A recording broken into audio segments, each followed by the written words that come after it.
Kerajaan Persekutuan melalui agensi-agensi pelaksana menjadualkan penyaluran beberapa kategori bantuan kewangan sepanjang minggu ketiga dan minggu keempat bulan Jun tahun 2026. Langkah pengkreditan berskala besar ini bertujuan untuk menyokong kelangsungan hidup kumpulan sasar yang melibatkan para nelayan, veteran Angkatan Tentera Malaysia serta penerima bantuan kebajikan. Makluman mengenai garis masa agihan ini amat penting untuk diberikan perhatian segera oleh penonton sekarang bagi memastikan kelompok penerima yang sah dapat membezakan antara pengumuman rasmi yang sahih dengan maklumat tidak benar yang kini sedang tular di media sosial.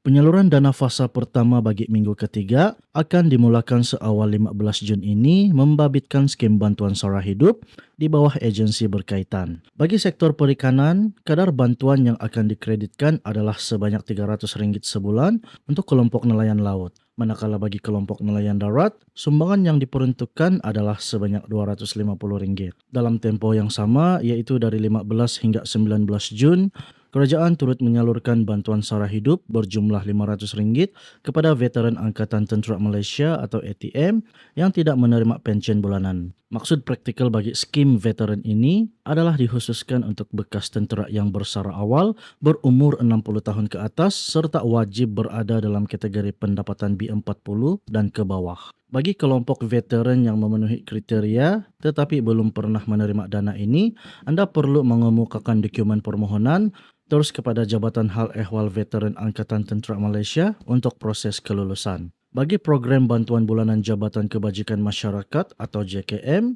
operasi transaksi pengkreditan dilaporkan masih lagi berjalan secara berperingkat sepanjang minggu ketiga dan keempat ini. Pihak urus setia menjadualkan bahawa keseluruhan proses pembayaran bulanan JKM bagi kitaran Jun hanya akan selesai sepenuhnya sekitar tarikh 25 atau 26 Jun tahun 2026. Sementara itu, bagi semua urusan bayaran di bawah Pertubuhan Keselamatan Sosial atau Perkeso yang merangkumi skim pensyen ilat, pensyen penakat, allowance sistem insuran pekerjaan serta allowance kemalangan, terdapat anjakan jadual pelaksanaan.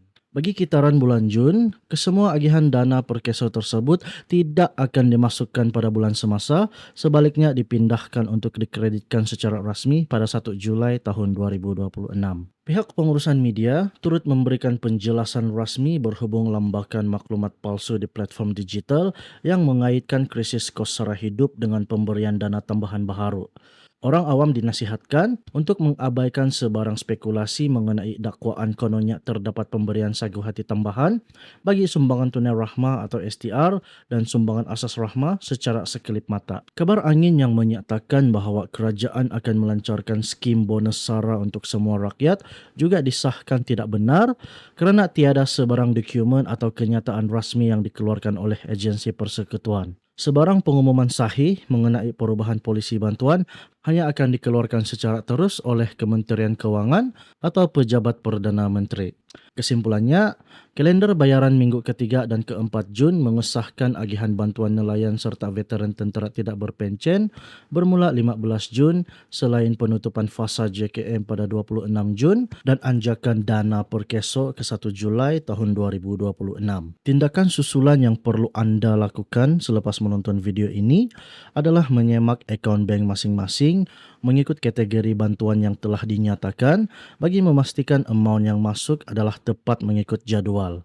Bagi para veteran tentera tidak berpencen yang layak, anda diminta segera mengumpulkan dokumen untuk dihantar ke Jabatan Hal Ehwal Veteran sekiranya belum berdaftar. Sila kongsikan laporan berita rasmi ini kepada ahli keluarga dan rakan-rakan bagi membendung penularan berita palsu mengenai bantuan kerajaan di media sosial.